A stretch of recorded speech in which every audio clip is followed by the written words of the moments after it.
नमस्कार, प्राइम समाचारमा स्वागत छ। म दिपेश घिमिरे। सुरु गरौँ आजका प्रमुख समाचारबाट। हिन्दू धर्मावलम्बीहरूको महान पर्व हरितालिका तीज धुमधामसँग मनाइयो। पशुपतिनाथ सहित देशभरका शिवालयमा दर्शनार्थीको घुइँचो, निराहार व्रतले स्वास्थ्यमा असर। मानव बेचबिखनका घटनाहरू दिन प्रतिदिन बढ्दै 5 वर्षको अवधिमा 1600 जनाको जीवितै उद्धार। वैदेशिक रोजगारीमा पनि नयाँ शैलीको ठगी। आम माफीको विषयमा सरकार र राष्ट्रपति कार्यालय बीच दरार। 34 जनाको सिफारिस फिर्ता गरेपछि सरकार रुष्ट। संवैधानिक राष्ट्रपतिको सक्रियता स्वीकार्य नहुने प्रतिक्रिया। रूस भ्रमण सकेर उत्तर कोरियाली नेता उन स्वदेश फिर्ता। भ्रमण मुख्य गरी सैन्य मामिलामा केन्द्रित। उत्तर कोरियाली गोला बारुद खरिदमा मस्को इच्छुक। र एसियाडका लागि नेपाली महिला टिम चीन प्रस्थान। समूह डीमा नेपालसँगै जापान, भियतनाम र बङ्गलादेश समावेश। नेपालले विभिन्न 29 खेलमा सहभागिता जनाउँदै।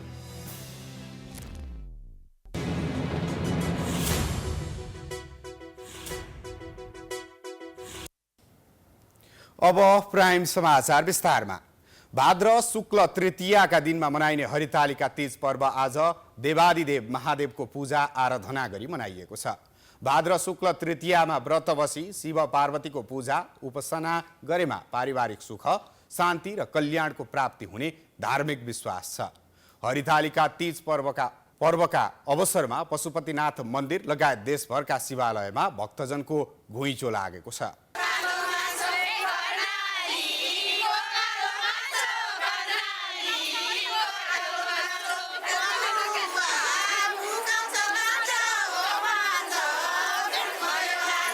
भाद्र शुक्ल तृतीयाका दिनमा मनाइने हरितालिका तीज पर्व आज देवादिदेव महादेवको पूजा आराधना गरी मनाइएको छ। भाद्र शुक्ल तृतीयामा व्रत बसी शिव पार्वतीको पूजा उपासना गरेमा पारिवारिक सुख, शान्ति र कल्याणको प्राप्ति हुने धार्मिक विश्वास रहेको छ। सत्ययुगमा हिमालय पुत्री पार्वतीले गौरी घाटमा बसी तपस्या गरेर श्री महादेव पति पाउने वरदान पाएको विश्वासमा यो व्रत सुरु भएको पौराणिक मान्यता छ। वरदान विपरीत पार्वतीका पिता हिमालयले पार्वतीको इच्छा विपरीत विष्णुसित विवाह गरिदिन खोजेपछि साथीहरूलाई आफ्नो समस्या सुनाइन्। पार्वती समस्यामा परेको थाहा पाएपछि उनका साथीहरूले हरण गरेर लगी कसैले नदेख्ने ठाउँमा लुकाएर राखिदिए। साथीहरूले लुकाएकै ठाउँमा पार्वतीले निराहार व्रत बसी महादेवलाई पतिका रूपमा प्राप्त गरिन्। यसरी पार्वती साथीहरूद्वारा हरण भएको दिन भाद्र शुक्ल तृतीयाको दिन भएकाले त्यही समयदेखि हरितालिका तीजको व्रत लिने प्रचलन सुरु भएको धर्मशास्त्रीय विश्वास छ। सत्ययुगमा आजकै दिन निराहार व्रत बसी पार्वतीले श्री महादेव स्वामी पाएकीले आजको दिनमा व्रत बस्दा मनोकामना पूरा हुने विश्वास छ। हरितालिका तीज पर्वका अवसरमा पशुपतिनाथ मन्दिर लगायत देशभरका शिवालयमा भक्तजनको घुइँचो लागेको थियो।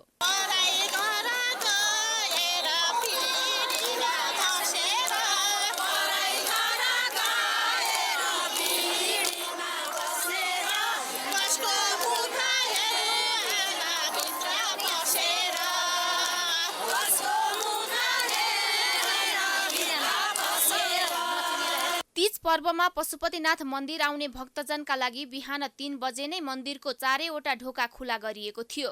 पशुपतिनाथ मन्दिर आउने भक्तजनका लागि 4वटा लामको व्यवस्था गरिएको थियो। काठमाडौँ उपत्यकाका गोकर्णेश्वर, डोलेश्वर, नागेश्वर, बसन्तपुर स्थित सानो पशुपतिनाथ मन्दिर भनेर चिनिने मखन महादेव मन्दिर क्षेत्र लगायत साना ठुला शिवालयमा भक्तजनको भिड लागेको छ।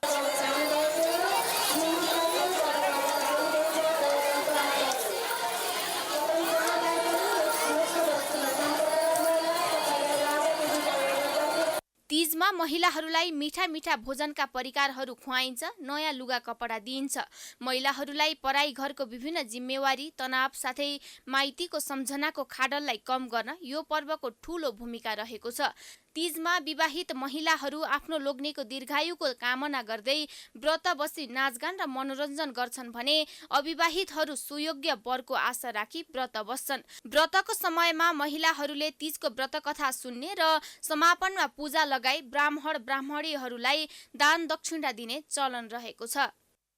अहिलेको विश्व विज्ञान र प्रविधिको आडमा नै चलिरहेको छ। नेपाल पनि विज्ञान र प्रविधिलाई चाहिने स्रोत साधन मानव संशोधनको दृष्टिकोणबाट गरिब भने छैन। तर विज्ञान प्रविधिमा भइरहेको अनुसन्धान र प्रगतिमा भने नेपालको अवस्था दयनीय छ। विज्ञान र प्रविधिमा सरकारको लगानी समेत न्यून छ। आज राष्ट्रिय विज्ञान दिवस। विज्ञान साक्षरता र उद्यमशीलता, सबल अर्थतन्त्रको आधारशीलता भन्ने मूल नाराका साथ मनाइएको छ। विज्ञान र प्रविधिलाई सबल अर्थतन्त्रका लागि आधारशिला मान्ने सरकारले विज्ञान र प्रविधिको क्षेत्रलाई भने व्यवस्था गर्दै आएको छ। विज्ञान र प्रविधिको क्षेत्रमा नेपालको लगानी न्यून छ। त्यसो त नेपालमा योग्य जनशक्ति नभएको भने होइन, तर पनि जनशक्तिको सहभागिता प्रविधि विकास र अनुसन्धानमा भने कमैको रुचि जाग्ने गरेको छ। नेपालको संविधानमै वैज्ञानिक अध्ययन, अनुसन्धान एवं विज्ञान र प्रविधिको आविष्कार, उन्नयन र विकासमा लगानी अभिवृद्धि गर्ने तथा वैज्ञानिक, प्राविधिक, बौद्धिक र विशिष्ट प्रतिभाहरूको संरक्षण गर्ने भनेर उल्लेख गरिए पनि कार्यान्वयनमा भने सरकारकै उदासीनता रहेको छ। वास्तवमा सोचको कुरा हो हैन। यो तपाईको चाहिँ विज्ञान प्रविधिमा अहिले पनि हेर्ने हो भने विज्ञान प्रविधितिर जुन राज्यले गर्नुपर्ने लगानी छ नि एकदम कम छ, त्यति दिएको छैन। प्रविधि बाहिर विकास भएको किनेर ल्याउने अनि चलाउनेतिर गयो कि। विज्ञान र प्रविधि आजको महत्त्वपूर्ण आवश्यकता भए पनि आवश्यकताको महसुस गर्न नसक्दा यस क्षेत्रलाई विकास गर्ने सोच र लगानीमा सरकारको ध्यान केन्द्रित बनेको छैन। हाम्रो उद्देश्य चाहिँ के हो भने नेपाल सरकारलाई कन्भिन्स गर्ने हो। हामीले सकिराखेका छैनौँ, तर हामीले प्रयास गरिराखेका छौँ।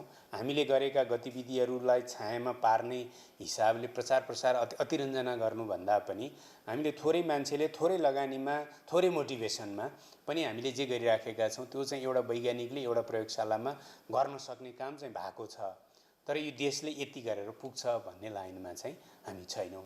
त्यस्तै सोमबार कालीगढहरूले विश्वकर्मा पूजा पनि मनाएका छन्। प्रत्येक वर्ष आश्विन संक्रान्तिका दिन कालीगढहरूले विश्वकर्माको पूजा आराधना गरी वास्तु दिवस एवं विश्वकर्मा पूजा पर्व मनाउने गर्छन्। विभिन्न कलकारखानामा विश्वकर्मा भगवानको बालुवाको मूर्ति वा तस्बिरमा विधिपूर्वक पूजा आराधना गरी यो दिवस मनाउने गरिन्छ। कलकारखानालाई विशेष रूपमा सजाएर मजदुरलाई समेत सहभागी गराई यो दिवस मनाइन्छ। बालुवा अन्य चीजबाट बनाइएको विश्वकर्माको मूर्ति बागमती मुहान स्थल, सुन्दरी जल वा अन्य शुद्ध स्थलमा लगी सेलाउने गरिन्छ। यो दिन कालीगढले उपयोगमा ल्याउने विभिन्न औजारका सामानमा पूजा आराधना गरेमा धेरै समय टिक्ने, कामका बेलामा नबिग्रिने र राम्रो काम गर्न सजिलो हुने धार्मिक विश्वास रहेको छ। आज बैतडी सहित सुदूरपश्चिम प्रदेशका पहाडी जिल्लामा बुढी पोल्ने पर्व मनाइएको छ। हरेक वर्ष असोज 1 गते यो पर्व सुदूरपश्चिम प्रदेशका पहाडी जिल्लाहरूमा धुमधामसँग मनाउने प्रचलन छ। विजय उत्सवका रूपमा मनाइने यो पर्वमा बुढी अर्थात् राक्षसी पुतनालाई पोल्ने गरिएको संस्कृतिका जानकारहरू बताउँछन्। परम्परागत किम्वदन्ती अनुसार भगवान श्री कृष्णले राक्षसी प्रवृत्तिकी पुतनालाई मारेपछि उनका साथी ग्वाला अथवा गोठालाहरूले पुतनाको शव दहन गरेको कथन छ। द्वापर युगमा विषाक्त दूध सेवन गराई बालबालिकाको ज्यान लिने राक्षसी पुतनालाई भगवान श्री कृष्णले दूध चुसी मारेको र भगवान श्री कृष्ण बाँचेको खुसियालीमा असोज संक्रान्तिका दिन यो पर्व मनाउने गरिएको विश्वास रहँदै आएको छ। सुदूरपश्चिममा भाद्र संक्रान्तिका दिन गाडिएको सल्लाको वा अन्य बोट बिरुवाको लिङ्गोमा आज साँझपख बुढी पोलिने र सोही ठाउँमा काँक्रा खाँदै लुतो बाँड्ने प्रचलन रहिआएको छ। नेपाली सभ्य समाजका लागि मानव बेचबिखन एउटा कलङ्क र अभिशाप बन्दै आएको छ। नेपालमा पछिल्लो समय मानव बेचबिखनका घटनाहरू उल्लेखनीय रूपमा बढेका छन्। यसले सामाजिक व्यवस्थामाथि नै प्रश्न उठ्नुका साथै सरकारवाला निकायलाई चुनौती थपिदिएको छ। पश्चिम नेपालको रुकुम घर भई अमेरिकी नागरिकता लिएका 52 वर्षीय हस्त गौतमले विभिन्न मुलुकमा एजेन्ट परिचालन गरी नेपालीलाई बेचबिखान गरेको पाइएपछि प्रहरीले केही दिन अगाडि पक्राउ गर्यो। अमेरिकाको टेक्सास बस्ने गौतमले अहिलेसम्म 200 जनालाई अमेरिका पठाइसकेका प्रहरी अनुसन्धानबाट खुलेको थियो। उनी र उनको गृहले अमेरिका पठाउने नाममा 2 करोड भन्दा बढी ठगी गरेको खुलेको छ। एजेन्टले भने जति पैसा नदिए शारीरिक तथा मानसिक यातना दिने, थप पैसा माग्ने, विदेशमा रहेका एजेन्टलाई बेचबिखान गर्ने, बुझाउने जस्ता क्रियाकलाप गरी नेपाली नागरिकलाई अलपत्र पार्ने गरेको अनुसन्धानबाट खुलेको थियो। प्रहरीले गौतम, उनका सहयोगी कमल तामाङ सहित 4 जना विरुद्ध अनुसन्धान गरिरहेको छ। यो त पछिल्लो प्रतिनिधि घटना मात्रै हो। नेपाली सभ्य समाजका लागि मानव बेचबिखान एउटा कलंक र अभिशाप बन्दै गएको छ। नेपालमा पछिल्लो समय मानव बेचबिखानका घटनाहरू उल्लेख्य रूपमा बढेको छ। विशेष गरी वैदेशिक रोजगारीको नाममा मानव बेचबिखानका घटनाहरू बढेका छन्। नेपाल प्रहरीको मानव बेचबिखान अनुसन्धान ब्युरोको अनुसार पछिल्लो 5 वर्षमा नेपाल लगायत विभिन्न देशबाट बेचबिखानमा परेका 1679 जनाको उद्धार गरिएको छ।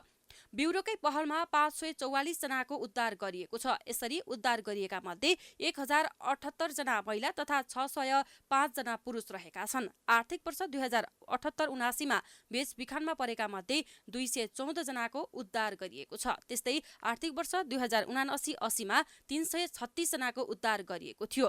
वैदेशिक रोजगारीका नाममा बेचबिखान बढ्दो रहेको प्रहरीको भनाइ छ।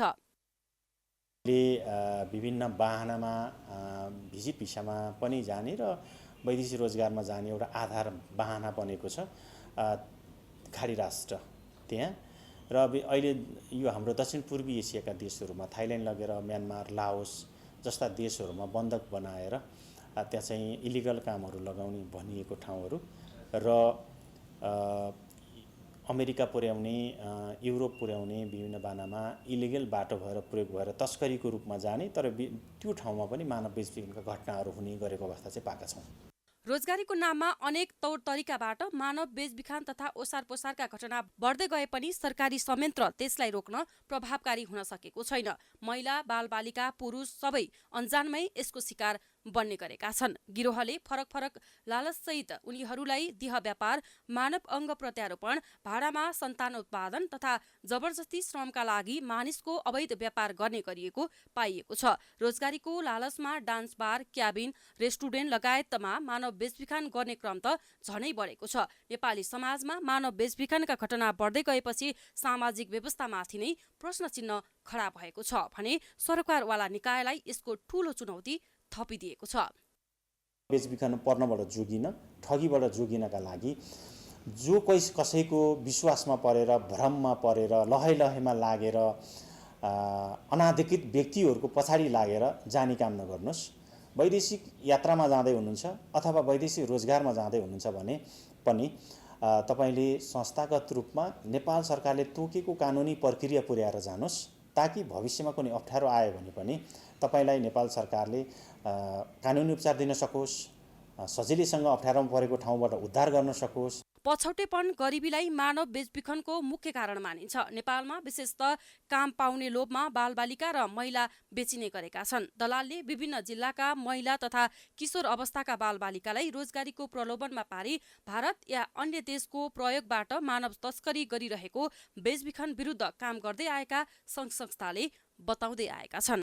के तपाईले पनि पछिल्लो समय वैदेशिक रोजगारी विभागको लेटर प्याडमा विभिन्न मुलुकमा रोजगारीको अवसर भन्ने विज्ञापन देखेर विश्वास गर्नुभएको छ? विश्वास नगर्नुहोस्। यस्ता विज्ञापनको लहैमा लाग्दा तपाईको पनि लाखौं रकम ठगिन सक्छ।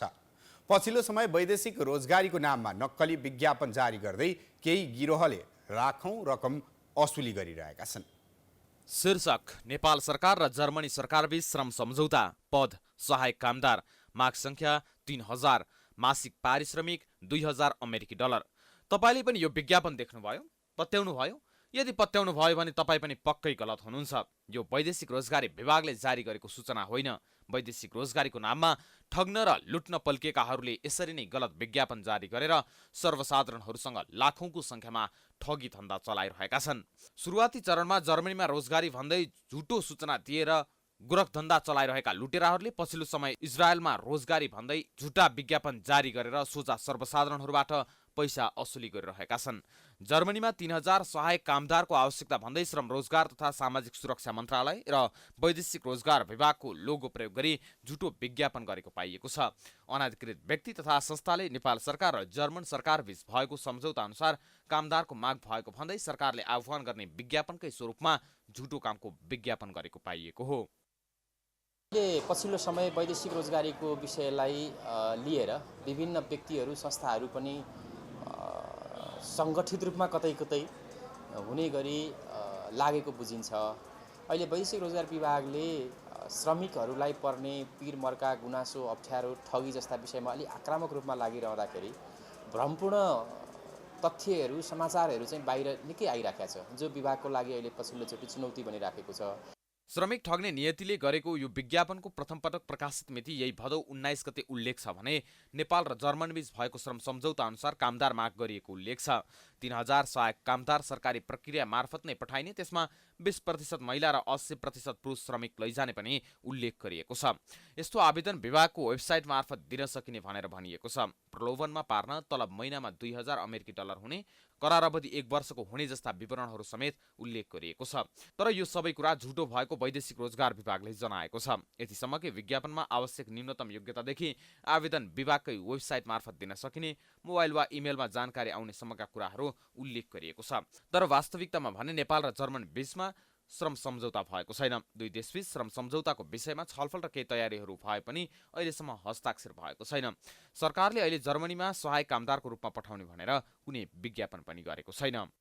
जर्मनीमा चाहिँ 3000 मान्छे लैजाने, नेपाल सरकारसँगकै द्विपक्षीय श्रम सम्झौता गरेरै लाने, अमेरिकी डलर 2000 मासिक तलब हुने भन्ने सूचनाको आधारमा हामीले चाहिँ नि एउटा पेपर पायौँ। त्यो चाहिँ ओरिजिन कहाँबाट भयो भन्ने कुरा हामी खोज्दैछौँ। त्यसको बारेमा एकदम सूक्ष्म रूपमा अनुसन्धान भइराखेकै छ र त्यसको लागि थप अनुसन्धान गरिदिनको लागि भनेर हामीले साइबर ब्युरोलाई पनि लेखेर पठाइसकेका छौँ। सरकारले अहिलेसम्म रोजगारीका लागि संस्थागत रूपमा पठाउन 111वटा देश खुल्ला गरेको छ। त्यसमध्येमा पनि युद्धग्रस्त 3 देशमा श्रमिक पठाउन प्रतिबन्ध लगाएको छ। व्यक्तिगत रूपमा भने 178 भन्दा बढी देशहरूमा रोजगारीका लागि नेपालीहरू गइरहेका छन्। तर पछिल्लो समय भने विभिन्न अनाधिकृत व्यक्ति तथा संस्थाहरूले यसरी झुटो कामको माग भएको भन्दै विज्ञापन गर्ने र ठगी गर्ने क्रम बढेको छ। यसरी नै नक्कले विज्ञापनको कुरालाई सत्य ठान्दा कैयौं नेपालीहरू करोडौं रकम ठगीको मारमा परेका छन्। प्राइम टेलिभिजनको लागि क्यामेरामा अमृत भट्टको साथमा सुरज घिमिरेको रिपोर्ट। प्राइम समाचार जारी छ, हामी विश्रामपछि आउँछौँ।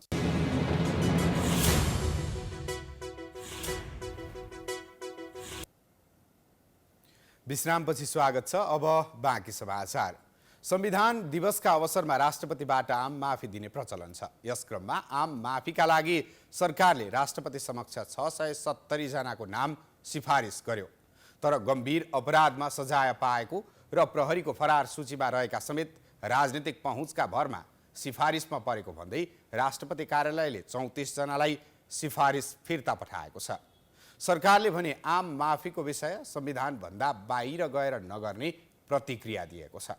संविधान दिवसका दिन राष्ट्रपतिबाट असल आचरण भएका र सीमित कैद सजाय तथा गम्भीर प्रकृतिका सजाय नपाएकालाई आम माफी दिने प्रचलन छ। यसको आधारमा विगतमा कतिपय गम्भीर आपराधिक प्रकृतिका घटनामा सजाय पाएकाहरूले समेत राजनीतिक पहुँचको भरमा आम माफी पाउने गरेका थिए। यसपटक पनि सरकारले आम माफीका लागि पठाएको सूचीमा गम्भीर अपराध र 20 वर्ष सजाय पाएकाहरूको समेत नाम परेपछि राष्ट्रपति कार्यालयले स्पष्ट कारण सहित 34 जनाका बारेमा आधार मागेर पत्र पठाएको छ। सरकारले आम माफीका लागि सिफारिस गरेका मध्ये संविधान, कानुन, विधि, प्रक्रिया र अङ्ग नपुर्याएका कारण सिफारिसको आधार मागेर पत्र पठाउनु परेको राष्ट्रपति पौडेलका प्रेस सल्लाहकार किरण पोखरेलले बताए। सामान्य राष्ट्रपतिज्यूका आम माफीका लागि भनेर गृह मन्त्रालयले ती मुद्दाका निवेदनहरूको एउटा चाहिँ पठाएको थियो। त्यो मुद्दाका निवेदनहरूको विधि प्रक्रिया र अङ्ग, संविधान कानुनको विधि प्रक्रिया र अङ्ग नपुगेको हुनाले विधि प्रक्रिया पद्धति र अङ्ग चाहिँ पुर्याउनु भनेर पत्र छ। बुझ्नुहोस् न, अब कानुनले संविधानले आम माफीका लागि कस्तो अवस्थामा आम माफी दिने भनेका केही क्राइटेरिया हुन्छन्। त्यो क्राइटेरियाहरूको विधि पद्धति र अङ्ग पुगेन भन्ने चाहिँ राष्ट्रपति कार्यालयको निष्कर्ष रह्यो। आफ्नो सिफारिस संविधान र कानुन सम्मत नभएको भनेर राष्ट्रपति कार्यालयले आधार खोजेपछि सरकारका प्रवक्ता रेखा शर्माले आम माफीको विषय संविधानभन्दा बाहिर गएर नगर्ने प्रतिक्रिया दिएकी छन्। राष्ट्रपति कार्यालयका केही प्रश्न छन् भन्ने कुरा पनि हिजो उठेको थियो र त्यो भइसकेपछि अब त्यहाँ राष्ट्रपति कार्यालयसँग छलफल गरेर नै यसलाई अगाडि बढाउने भन्ने विषयमा र यथार्थ कुरा बुझाएर अगाडि बढ्ने भन्ने विषयमै त्यहाँ छलफल भएको थियो। र यसमा मलाई के लाग्छ भने यहाँहरूले भन्नुभएको छ जेलमै नबसेको मान्छे, तर पनि के हो भने जेलमै नबसेको, त्यसपछि सजायको निश्चित अवधि पनि पुरा नगरेको, त्यसपछि नेगेटिभ लिस्टमा रहेको यस्तो मान्छेहरूलाई गर्ने हुने पर हाम्रो कानुनले नै दिँदैन, हाम्रो संविधानले दिँदैन। त्यसकारण यो हाम्रो संविधान कानुन हाम्रा यी विषयवस्तुभन्दा सरकार बाहिर जाने कुरा आउँदैन।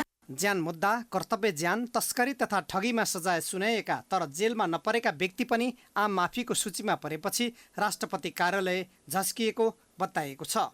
विगत सरकारको सिफारिसमा राष्ट्रपतिले आम माफी दिने गरेका थिए, तर यसपटक भने आम माफी विवादित नबनोस् भनेर शीतल निवास चनाखो देखिएको छ, जसका कारण राजनीतिक पहुँचका भरमा सरकारले सिफारिस गरेका नाममा समेत राष्ट्रपतिले चासो राख्नुलाई कतिपयले कार्यकारी सरकारले गरेको निर्णयमा संवैधानिक राष्ट्रपतिले हस्तक्षेप गरेको अर्थमा बुझेका छन्। लामखुट्टेको टोकाइबाट हुने डेङ्गुको संक्रमण घट्ने कुनै सङ्केत छैन। 76 जिल्लामा फैलिएको यो संक्रमणबाट पछिल्लो 7 महिनामा 27,000 सङ्क्रमित भएका छन् भने 15 जनाको मृत्यु भइसकेको छ।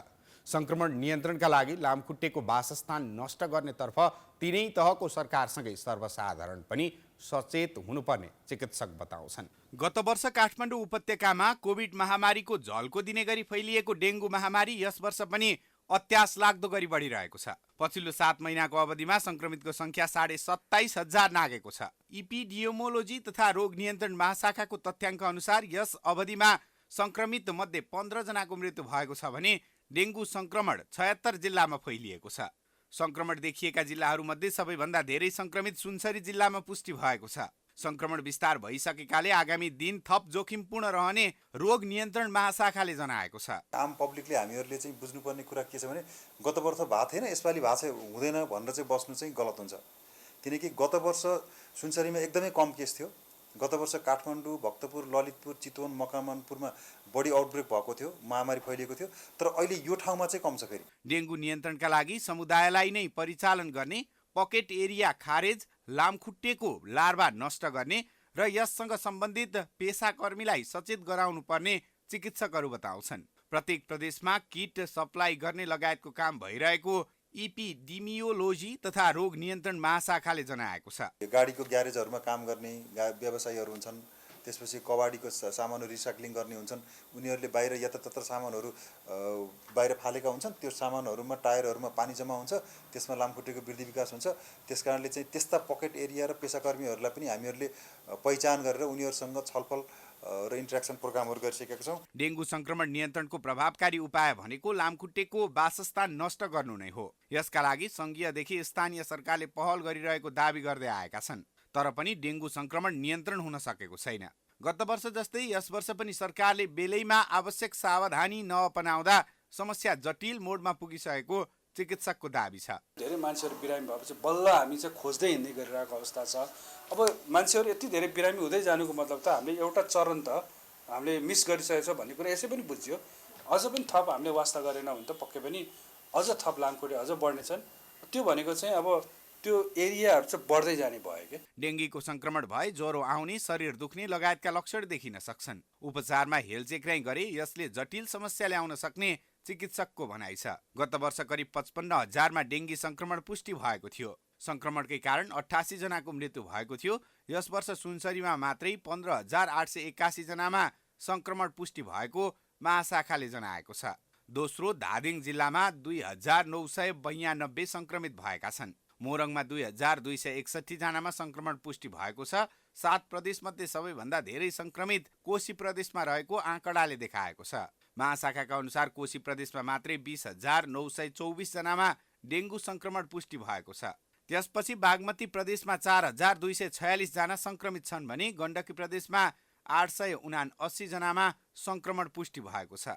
त्यस्तै सुदूरपश्चिम प्रदेशमा 813, मध्य प्रदेशमा 564, लुम्बिनी प्रदेशमा 468 र कर्णाली प्रदेशमा 74 जनामा संक्रमण पुष्टि भएको महाशाखाको तथ्याङ्कमा उल्लेख गरिएको छ। प्रधानमन्त्री पुष्पकमल दाहाल प्रचण्ड र संयुक्त राष्ट्रसङ्घका महासचिव एन्टिनियो गुटेरेस बीच भेटवार्ता भएको छ। उनीहरूबीच संयुक्त राष्ट्रसङ्घको मुख्यालयमा भेटवार्ता भएको हो। प्रधानमन्त्री प्रचण्ड र महासचिव गुटेरेस बीच नेपालको शान्ति प्रक्रियाको बाँकी काम, जलवायु परिवर्तन, एलडीसी विकास, त्यसैगरी आपसी सहकार्य र समझदारी लगायतका विषयमा छलफल भएको प्रधानमन्त्रीको सचिवालयले जनाएको छ। साथै नेपालमा संयुक्त राष्ट्रसङ्घको संलग्नता र साझेदारीलाई अझ सुदृढ गर्ने बारे पनि प्रधानमन्त्री प्रचण्ड र महासचिव गुटेरेस बीच छलफल भएको छ। संयुक्त राष्ट्रसङ्घको 78औं महासभामा भाग लिनका लागि प्रधानमन्त्री प्रचण्ड शनिबार अमेरिका गएका थिए। प्रधानमन्त्री प्रचण्डले आगामी असोज 4 गते महासभालाई सम्बोधन गर्ने कार्यक्रम रहेको परराष्ट्र मन्त्रालयले जनाएको छ। विश्व समुदायको विश्वास पुनः जागृत गर्ने तथा शान्ति, समृद्धि र सबैको दिगोपनाका निम्ति दिगो विकासका लक्ष्य हासिल गर्ने ऐक्यबद्धताबारे उनले मन्तव्य दिने कार्यसूची छ।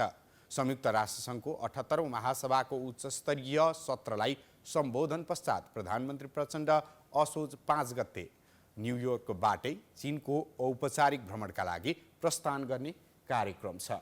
नेकपा एकीकृत समाजवादीका अध्यक्ष माधव कुमार नेपालले गठबन्धनबाट आफ्नो पार्टीलाई निकाल्ने षड्यन्त्र भइरहेको बताएका छन्। आज पार्टी कार्यालय आलोकनगरमा नेपाल नेवा राष्ट्रिय सङ्घ समाजवादीले आयोजना गरेको कार्यक्रममा अध्यक्ष नेपालले अहिले गठबन्धनलाई कमजोर पार्न र गठबन्धनबाट समाजवादीलाई बाहिर निकाल्ने षड्यन्त्र भइरहेको बताए। उनले गठबन्धन बनाउन आफ्नो पार्टी नै नेतृत्वदायी भूमिकामा रहेको भन्दै गठबन्धनभित्र भएका कमी कमजोरीलाई सुधार गर्दै एकताबद्ध भएर अघि बढ्नुपर्ने धारणा राखे। उनले अहिलेको गठबन्धन समाजवादका लागि बाधक नभएकाले गठबन्धन र सरकारबाट बाहिर निस्किए पार्टी समाप्त हुन सक्ने जिकिर गरे। जस्तै उनले मुलुक अत्यन्तै जटिल भू राजनीतिमा रहेकाले एमसीसीलाई मुलुकको हितका आधारमा अघि बढाउनु पर्ने बताए। एमसीसी यथास्थितिमा पास हुने थियो, नेपालको हात तल पर्ने थियो, नेपालको स्वाभिमानले नतमस्तक हुनुपर्ने हुन्थ्यो र हामी आफ्नो अडान अगाडि सार्न सक्ने हैसियतमा हुने थिएन। तर हाम्रै पार्टीको पहलकदमीमा व्याख्यात्मक टिप्पणी ल्याएर हाम्रो देशको स्वाभिमानको रक्षा गरेका छौँ। अध्यक्ष नेपालले समाज रूपान्तरणको क्रममा बाधा हुनेलाई फन्साउँदै अघि बढ्नुपर्नेमा जोड समेत दिए। नेपालको संविधान जारी भएको 8 वर्ष पुगेको छ, तर संविधानले सबैलाई समेट्न नसकेको भन्दै यसको आलोचना समेत हुने गरेको छ। संसद, सरकार र न्यायालय संविधानको भावना अनुसार नचल्दा कार्यान्वयन पक्ष फितलो देखिएको छ। संविधान निर्माता र संवैधानिक कानुनका जानकारले समेत संविधानलाई सर्वस्वीकार्य बनाउन आवश्यकता अनुसार संशोधन गर्न ढिलाइ गर्न नहुनेमा जोड दिएका छन्। दोस्रो संविधान सभाले 2072 साल असोज 3 गते नेपालको संविधान 2072 जारी गरेको थियो। संविधानको प्रस्तावनामा नै सुशासन, विकास र समृद्धि तथा सक्षम न्यायपालिका र कानुनी राज्यको अवधारणामा जोड दिएको छ। तर अनेकौं अवरोध र व्यवधानका बीच जारी भएको संविधानको भावना र मर्म अनुसार राज्यका प्रमुख 3 अङ्ग व्यवस्थापिका, कार्यपालिका र न्यायपालिका नचलेका कारण संविधानको कार्यान्वयनमा थप चुनौती देखिएको छ। संविधानले नै आवश्यक नीति नियम बनाएर समस्याको समाधान गर्न दिएको आशय अनुसार संसदले कानुन नबनाइदिने, कार्यकारीले संविधानको भावना विपरीत 2 पटक संसद विघटनको असफल प्रयास गर्ने, न्यायालयमा राजनीतिक भागबण्डाको आधारमा न्यायाधीशको नियुक्ति गर्ने लगायतका कारणले संविधानको मर्ममाथि प्रहार हुँदै आएको छ। व्यक्तिको स्वतन्त्रताको हक, समानताको हक अनुसार राज्यका सबै तह र वर्गका मानिसको जीवनस्तर उकास्न राज्य चुक्दै जानु, संक्रमणकालीन न्यायलाई टुङ्गोमा पुर्याएर पीडितलाई न्याय दिन नसक्नु संविधानमाथिकै धोका हो।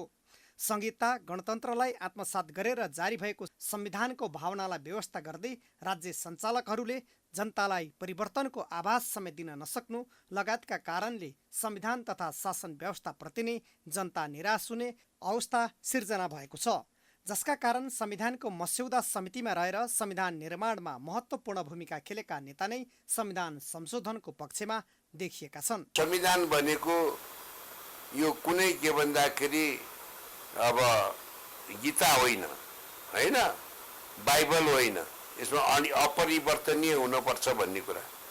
यो संविधान असाध्यै राम्रो छ, यसलाई इम्प्लिमेन्ट गर्नेको हातमा हो हैन। तर के भने संविधानबाट केही अप्ठ्यारा कुराहरू पर्यो भने हैन, केही कुराहरू पर्यो भने जस्तै अहिले एक मना सरकार बन्न सक्ने परिस्थिति छैन। यसले हामीलाई खड्किरहेको छ। कहिले कोसँग मिल्ने कहिले कोसँग मिलेर के अरे सरकार चलाउनु पर्ने अवस्था छ। त्यसको अन्त गर्ने उपाय छ भनेदेखि त्यसलाई पनि सोच्नुपर्छ। त्यति बेला बनाउँदाखेरि सबै कुराहरू त राम्रो भयो, संविधान दिन सफल भयो, तर हामी शासकीय स्वरूपमा चुकेका छौँ भनेर मैले आफ्नो अन्तिम स्टेटमेन्टमा त्यो भनेकै छु। र शासकीय स्वरूप चाहिँ मेरो अहिले पनि मेरो मान्यता हो कि तपाईँको शासकीय स्वरूप सम्भव हुन्छ भने प्रत्यक्ष निर्वाचित कार्यकारी राष्ट्र प्रमुखमा जानैपर्छ। त्यो नै वास्तवमा अहिलेको मुलुकको यो अस्थिरतालाई अन्त्य गर्ने एउटा बिन्दु हुन सक्छ।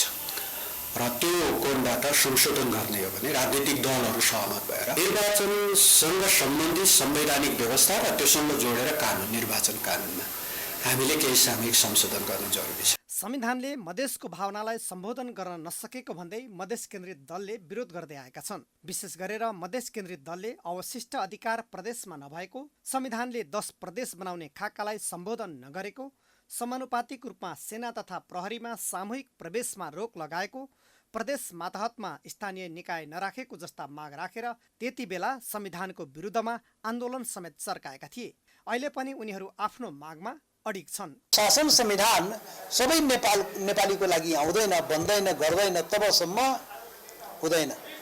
त्यसैले नेपाल सबै नेपालीको लागि बनाउनलाई पनि सबैको लागि शासन र संविधान चाहियो के।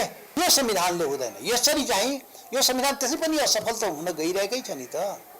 त्यसैले किनभने जनताको लागि, सबै जनताको लागि बनेको संविधानै होइन नि त। जसरी विगतमा छोटा संविधान बन्यो सक्यो त्यसरी यो 7औं संविधान पनि आफूलाई परिमार्जन परिवर्तन नगर्ने भने यो पनि सकिने न हो।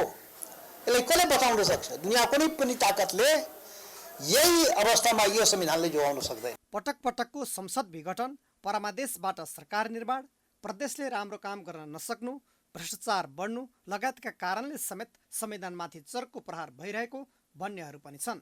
यो बीचको अनुभवबाट सिकेर संविधानलाई थप परिमार्जन गर्दै संशोधन गर्नुपर्ने संवैधानिक कानुनका ज्ञाता वरिष्ठ अधिवक्ता यदुनाथ खनालको भनाइ छ। संविधानको भावना अनुसार कानुन पक्षमा गएको छैन भन्ने कुराहरू आइरहेका छन्। वास्तवमा हेर्नु सबै कानुन ठिक हुन्छ, पूर्ण हुन्छ भन्ने छैन।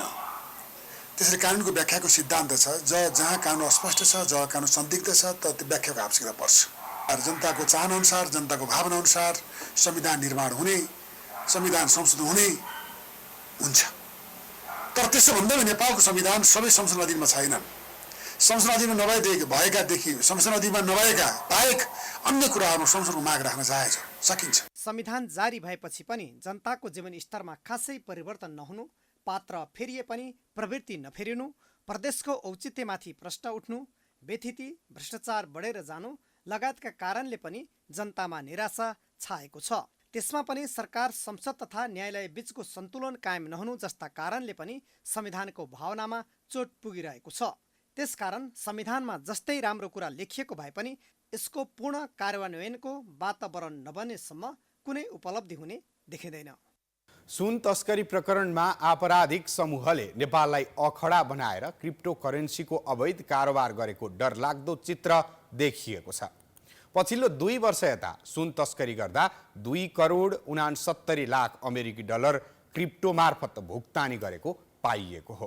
त्रिभुवन अन्तर्राष्ट्रिय विमानस्थलबाट बरामद 60 किलो 716 ग्राम सुन प्रकरणमा क्रिप्टो करेन्सी जोडिएको छ। नेपालमा अवैध रहेको क्रिप्टो मार्फत नै सुन तस्करीमा संलग्नहरूले भुक्तानी गरेको निष्कर्ष सहित जिल्ला सरकारी वकिलको कार्यालय काठमाडौँले अदालतमा मुद्दा दर्ता गरेको छ। क्रिप्टो करेन्सी मार्फत आर्थिक कारोबार गर्दा नोट चाहिँदैन। कारोबार गर्ने व्यक्तिको आइडीमा खाता हुन्छ, खातालाई ब्लकचेन भनिन्छ। सो ब्लकचेनमा भएको डिपोजिटलाई भुक्तानीको रूपमा कारोबारले बेच्ने गर्छन्। बिटकॉइनबाट तस्करहरूले ठूलो परिमाणमा तस्करीको सुनको मूल्य भुक्तानी गर्ने गरेका थिए। सुन तस्करीको अहिले पछिल्लो पटक अहिले मुद्दा चलिरहेको छ भनौँ न, अदालतमा गइसकेको छ। त्यसको पेमेन्ट चाहिँ धेरै हदसम्म बढी चाहिँ मात्रामा चाहिँ क्रिप्टो करेन्सी थ्रु भएको चाहिँ भन्ने चाहिँ हाम्रो अनुसन्धानमा देखिएको छ। सुन प्रकरणमा नेपालमा अवैध रहेको क्रिप्टोको प्रयोग भएको पत्ता लागेपछि एसएसपी एएम चन्द्रसिंह धामीलाई अनुसन्धानको जिम्मा दिएको थियो। क्रिप्टो करेन्सीको अनुसन्धान गर्दा चीनको हङकङ लगायत अन्य देशका सहरबाट भुक्तानी हुने गरेको पाइएको छ। सुन तस्करीमा संलग्न चिनिया गिरोहले पछिल्ला 2.5 वर्षमै क्रिप्टो मार्फत नेपालबाट 3 अर्ब 55 करोड भन्दा बढी रकम विदेश पठाएको भेटिएको छ।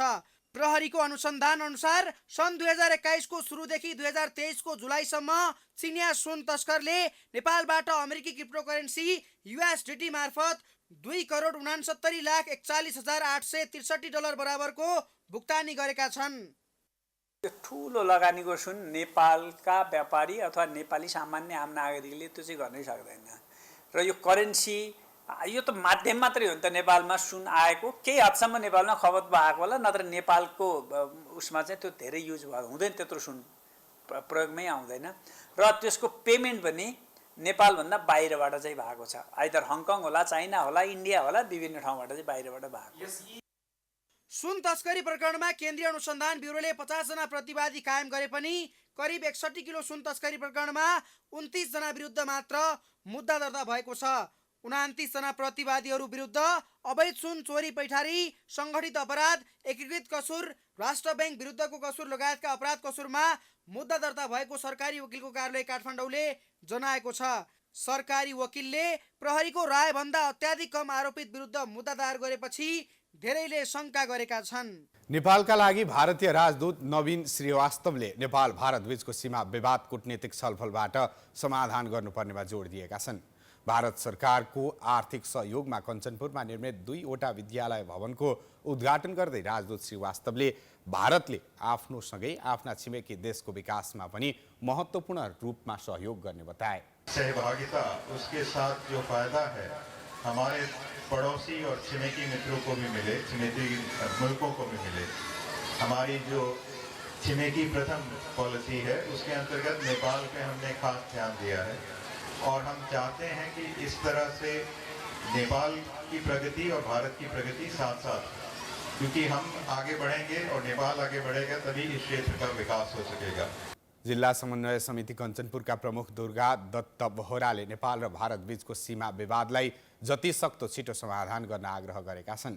उनले बेलौरी लगायतका थुप्रै क्षेत्रमा सीमा विवादका कारण बाटो निर्माण हुन नसकेको कुरालाई जोड दिँदै सीमा समस्यालाई छिटो समाधानका लागि समेत पहल गर्न आग्रह गरेका छन्। यो सानो सीमाको बारेमा भोलि 2वटा सरकारहरू बस्लान् र त्यो सीमाको निर्क्योल होला, तर बाटो हामी सबैलाई चाहिने भएका हुनाले म त्यो बाटो निर्माणमा र त्यस्तै अन्य सीमासित जोडिएका बाटोहरूका बारेमा उहाँले पहल गरिदियो र सहजीकरण गरिदियो र बाटो निर्माणमा उहाँको योगदान रहनेछ भन्ने कुरामा विश्वस्त छु र यो म आग्रह उहाँलाई गर्न चाहन्छु।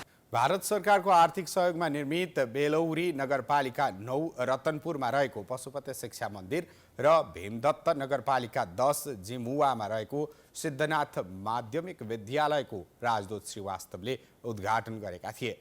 सिद्धनाथ माविको भवन 3,49,945 र पशुपति शिक्षा मन्दिरको भवन 3,70,00,000 रकममा निर्माण भएको हो। प्राइम समाचार जारी छ, हामी विश्रामपछि आउँ।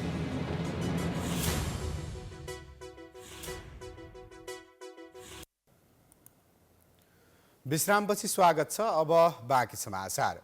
चाडपर्व सुरु भएदेखि तनहुँमा रौनक बढेको छ। विभिन्न खाले सांस्कृतिक कार्यक्रमले डुम्ब्रे बजारमा चहल पहल पनि बढाएको छ। लोप उन्मुख धर्म संस्कृतिको संरक्षण एवं सम्वर्धन गर्ने अभिप्रायका साथ डुम्ब्रे सांस्कृतिक एवं सामाजिक संरक्षण समितिले विभिन्न गतिविधिहरू सञ्चालन गरिरहेको छ। तनहुँको डुम्ब्रेमा भएको कौरानाच प्रतियोगितामा रेसिङ गाउँपालिका प्रथम भएको छ। प्रतियोगितामा सहभागी 10वटा टिमलाई पछि पार्दै रेसिङ 1 झापुटारको टिम प्रथम भएको हो। यस्तै प्रतियोगितामा छपेली युवा क्लब र कोरिखा युवा क्लब बन्दीपुर 5 दोस्रो तथा मनास्लु बोर्डिङ स्कुल सान्तोना भएका छन्। प्रतियोगितामा प्रथम हुने टिमले 25,555, द्वितीय हुने 2वटा टिमले 7,555 र सान्तोना हुने टिमले 5,555 नगद तथा प्रमाणपत्र पाएका छन्। चुटुका प्रतियोगितामा सहभागी सबै समूहलाई 2,000 दिएको कार्यक्रम संयोजक घनश्याम श्रेष्ठले बताएका छन्। प्रदेशबाट पोखरा, लम्बु, गोर्खा र हाम्रो विभिन्न क्षेत्र छरिएका नेवार जातिबाट चाहिँ यो परम्परागत लोप हुन लागेको लाखे यहाँ 31 समूहले प्रस्तुत गर्नुभयो। साथै शान्तिपूर्ण रूपमा चाहिँ नेवारी जनजातिको चाहिँ पहिचान गराएको छ। यसले जिल्लालाई पनि यसले ठुलो पहिचान गर्ने मद्दत पुगेको छ। वरिष्ठ लोकदोहोरी गायक प्रेमराजा महतले संस्कार र संस्कृति महत्त्वपूर्ण विषय भएको बताएका छन्। उनले चुड्का नाचको उद्गमस्थल तनहुँ नै भएको र ससाना भाइ बहिनीको प्रस्तुतिले आफूलाई प्रभावित बनाएको समेत बताए। महतले कार्यक्रममा बन्दीपुरैमा बोलको गीत गाउँदा सहभागी सबैले नाचेर साथ दिएका थिए। लोपोन्मुख धर्म संस्कृतिको संरक्षण एवं सम्वर्धन गर्ने अभिप्रायका साथ डुम्रे सांस्कृतिक एवं सामाजिक संरक्षक समितिको मुख्य आयोजनामा सांस्कृतिक कार्यक्रम आयोजना गरिएको थियो। डुम्रे बजारमा पहिलोपटक बृहत तरिकाले विभिन्न खानाको परिकारहरूको सडक खाना महोत्सव, विभिन्न जात्रा एवं सांस्कृतिक कार्यक्रम, लाइभ कन्सर्ट समेत भइरहेको छ। स्थानीय प्रशासन, प्रदेश सरकार या संघीय सरकारले उहाँहरूसँग सहयोग लिने हो। हामी हरेक जात जातिले आफ्नो संस्कार संस्कृति जोगाउनु पर्छ। त्यो भयो भने निश्चय पनि जहाँ आफ्नो भाषा संस्कार संस्कृति रहन्छ तब जात रहन्छ। यसअघि तनहुँको डुम्रेमा भएको लाखीनाच प्रतियोगितामा विश्वकर्मा लाखे च्वाक भक्तपुर प्रथम भएको थियो। सहभागी 31 टिमलाई पछि पार्दै भक्तपुरको टिम प्रथम भएको हो। तनहुँसहित कास्की, लमजुङ, गोर्खा, भक्तपुर गरी 5 जिल्लाका टिम सहभागी। उक्त प्रतिस्पर्धामा 15 वर्ष मुनिका बच्चाहरूको टिम तनहुँ डुम्रेको झिङ्गु नेवा पुस द्वितीय भएको छ। यस्तै तनहुँकै बन्दीपुर, खड्गामाई सांस्कृतिक समूह र छङ्गेली नेवाखल दमौली सान्तोना भएका छन्। प्रतियोगितामा प्रथम, द्वितीय र सान्तोना हुने टिमले क्रमशः 40,555, 20,555 र 5,555 नगद तथा प्रमाणपत्र पाएका छन्। यस्तै सहभागी सबै टिमले 2-2 हजार आयोजकले उपलब्ध गराएको छ। विभिन्न सांस्कृतिक कार्यक्रमले डुम्रे बजारमा चहल पहल बढेको छ। प्राइम टेलिभिजनका लागि तनहुँबाट विकास खनालको रिपोर्ट। अब आर्थिक समाचार।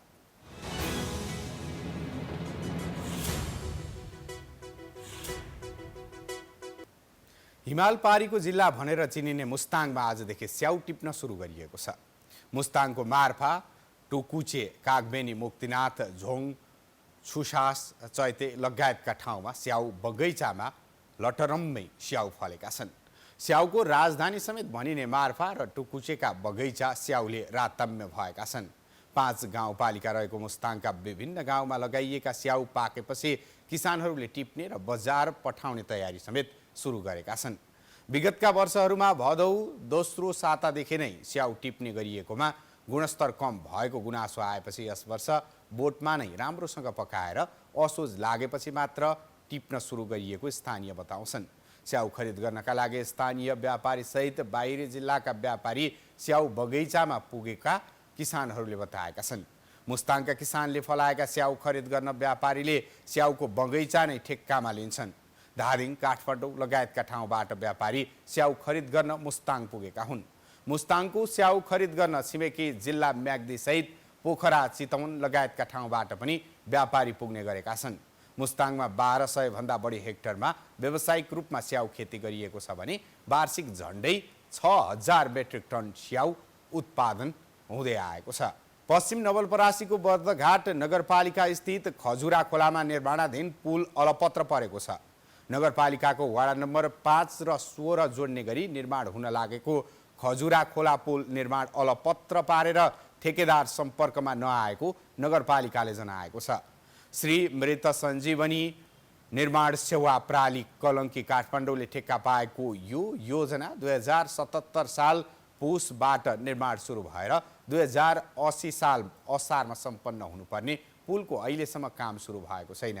लामो समयदेखि ठेकेदार कम्पनी सम्पर्कमा नआएपछि ठेकेदारलाई सम्पर्कमा ल्याउन जिल्ला प्रशासनलाई आग्रह गरेको बर्दघाट नगरपालिकाले जनाएको छ। जिल्ला प्रशासनले सम्बन्धित व्यक्तिहरूलाई असोज 10 गतेभित्र कार्यालयमा उपस्थित गराउन जिल्ला प्रहरी कार्यालयलाई निर्देशन दिएको जनाएको छ। श्री मृत सञ्जीवनी निर्माण सेवा प्राली कलङ्की काठमाडौँले 2080 असार 3 गते निर्माण सम्पन्न गर्ने गरी 2077 पुस 28 गते सम्झौता गरेको थियो। कुल 9 करोड 77 लाखमा पुल निर्माणको सम्झौता भएको थियो। आज शेयर बजार मापक नेप्से सामान्य अङ्कले बढेको छ। 4.26 अङ्कले बढेको नेप्से परिसूचक 1969.18 को बिन्दुमा पुगेको हो। आज 28,74,275 किता शेयर 87 करोड 4,44,156 रुपियाँमा किनबेच भयो। यस दिन 13वटा उपसमूहमध्ये 12वटा उपसमूहको समूहगत सूचक बढेको छ। बैंकिङ उपसमूहको समूहगत सूचक भने घटेको छ। आज इमर्जिङ नेपालको सेयर मूल्य सर्वाधिक 9.99% बढेको छ भने शुभम पावर कम्पनीको सेयर मूल्य सर्वाधिक 9.99% घटेको छ। अब खेलकुद समाचार।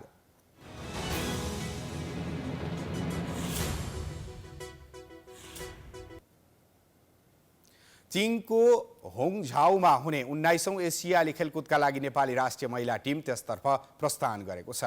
नेपाली टिम सोमबार एयर चाइना मार्फत चीनका लागि उडेको हो। एसियाडको महिला फुटबलमा नेपाल समूह डीमा छ। यो समूहमा नेपालसँगै सन् 2011 को विश्वकप विजेता जापान, भियतनाम र साफ च्याम्पियन बङ्गलादेश छन्। जापान एसियाड महिला फुटबलको साबिक स्वर्ण पदक विजेता टिम समेत हो। एसियाली खेलकुद 23 सेप्टेम्बरदेखि 8 अक्टोबरसम्म चीनमा हुँदैछ। एसियाली खेलकुदमा नेपालबाट विभिन्न 29 खेलमा 253 खेलाडी सहभागी हुँदैछन्। हामी प्राइम समाचारको अन्त्यमा आइपुगेका छौँ। जाँदा जाँदै प्रमुख समाचार पुनः एकपटक।